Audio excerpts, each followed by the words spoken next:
Si c'était le Kremlin qui nous utilisait pour sa propagande, on serait partout, à la télévision tous les jours. Vous voyez ce que je veux dire? Un petit avion de ligne russe et à l'arrière, deux Africains. King, qui vient du Zimbabwe, et Benny du Kenya. Ce sont des rappeurs qui cartonnent en Russie. Il n'y a pas d'autres rappeurs africains en Russie. Alors les gens sont contents d'entendre quelque chose de nouveau. Du rap en anglais mélangé avec du rap en russe, c'est intéressant pour eux. Depuis 8 mois, leur groupe AMG enchaîne les concerts dans les boîtes de tout le pays. Ce soir, ils vont se produire à Saransk, à 700 km de Moscou, dans un club typique, avec danseuses à moitié nues. Ils sont très attendus.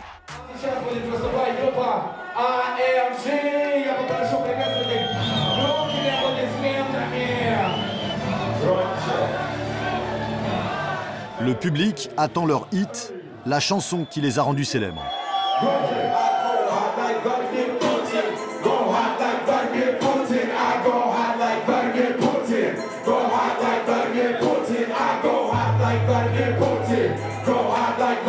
Un hymne à la gloire du président.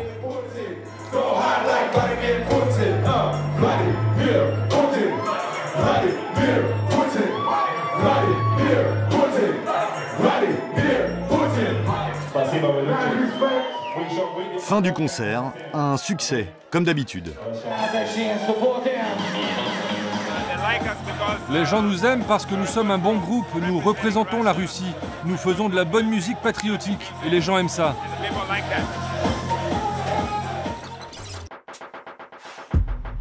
Le lendemain, nous retrouvons King et Benny à Moscou, où ils habitent tous les deux.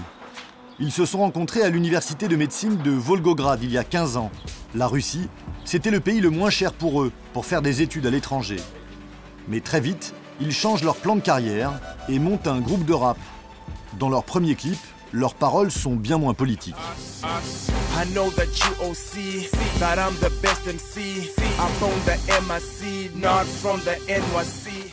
Succès mitigé jusqu'à l'année dernière et leur fameuse chanson à la gloire du président.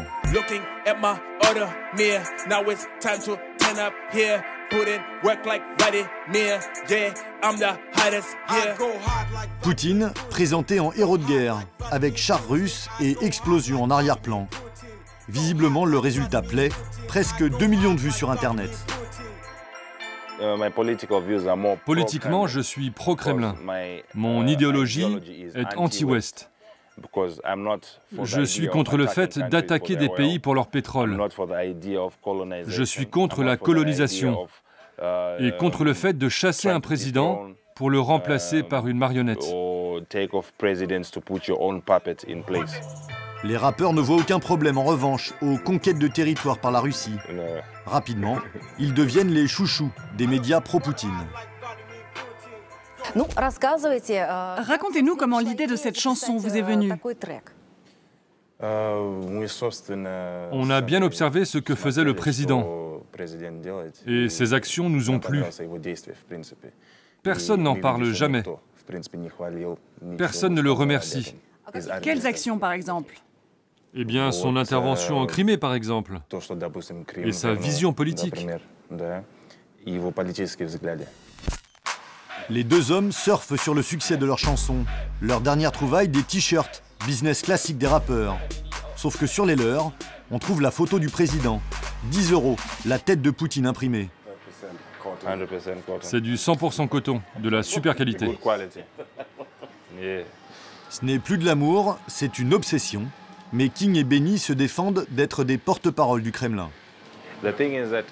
Si c'était le Kremlin qui nous utilisait pour sa propagande, on serait partout, à la télévision tous les jours. Vous voyez ce que je veux dire? Pourquoi ne peut-on pas parler des Noirs qui vivent ici normalement, qui ont des amis russes, qui travaillent avec des Russes, sans aucun problème de racisme? C'est là l'autre combat de King et Benny. Dans un pays connu pour les attaques racistes dont sont victimes de nombreux étrangers, ils veulent prouver qu'être noir en Russie aujourd'hui, ce n'est plus un problème. Pour cela, ils nous emmènent dans le métro où, disent-ils, personne ne s'en prend à eux. Puis, sur la terrasse d'un club de sport huppé, où leur présence ne semble gêner personne. Il y a une bonne ambiance. Comme vous le voyez, il y a des jolies filles. C'est ici qu'on se relaxe après le sport. Avant, il n'y avait pas de noirs dans des endroits comme ça. Mais maintenant, les gens sont plus tolérants et ils s'occupent de leurs propres affaires. Là encore, un discours qui doit plaire aux autorités. Sauf qu'ici, d'autres étrangers ne sont pas du tout convaincus. À Moscou, des milliers d'Africains sont les cibles régulières de harcèlement et de violences racistes. Francis Masebo est arrivé du Congo avec un visa étudiant négocié une fortune. Il y a 1 an et demi, en banlieue de Moscou, il est interpellé par 3 hommes dans la rue. Alors il y a un qui m'a appelé « Nigger, come here ». Il a haussé le voix « Nigger, come here ». Il me demande « Est-ce que tu aimes les bananes ?» J'ai dit « Oui, j'aime les bananes ». Ensuite, il me dit que tu sais que tu es bien habillé pour un nègre. Et en ce moment-là, il sortira un poignard, un énorme poignard. Je dirais que la lame était environ de 30 cm. Il a enfoncé au niveau du nombril. Et pendant qu'il enfonçait le poignard, les 2 autres messieurs commençaient à me rouer de coups. Et puis, j'avais très mal. Je suis tombé. En tombant, c'était les coups de pied. Et j'ai perdu connaissance pour me réveiller à l'hôpital.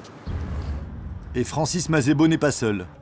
Cette association a recensé 50 meurtres et 230 attaques violentes contre des étrangers depuis 2011, sans compter tous les cas non répertoriés.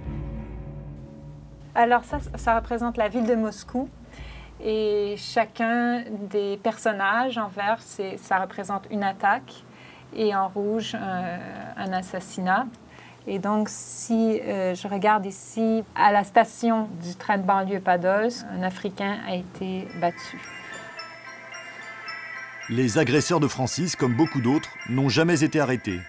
Alors sans surprise, le clip de King et Benny ne lui plaît pas du tout. Ça c'est connu en Afrique. Ça c'est classique. Ils vont l'aduler, ils vont l'adorer, ils vont faire sa pub. Ils ont plus d'argent, alors ils font ça. Oui, c'est tout. Ouais, je suis d'accord avec toi. Pas de quoi déprimer les 2 rappeurs. Aujourd'hui, ils se produisent devant un public très jeune, dans un festival à 100 km de Moscou. Ну что, вы готовы встречать вторых хедлайнеров? Да, вы знаете, кто это?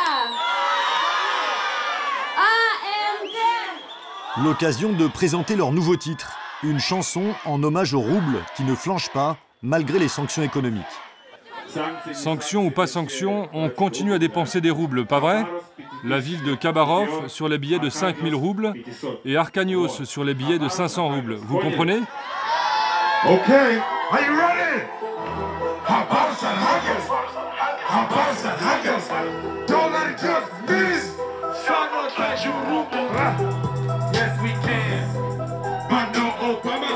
Depuis la sortie de leur premier tube sur Poutine, ils ont triplé leur cachet. Sans aucun doute, les rappeurs ont bien compris la recette du succès en Russie. Yeah!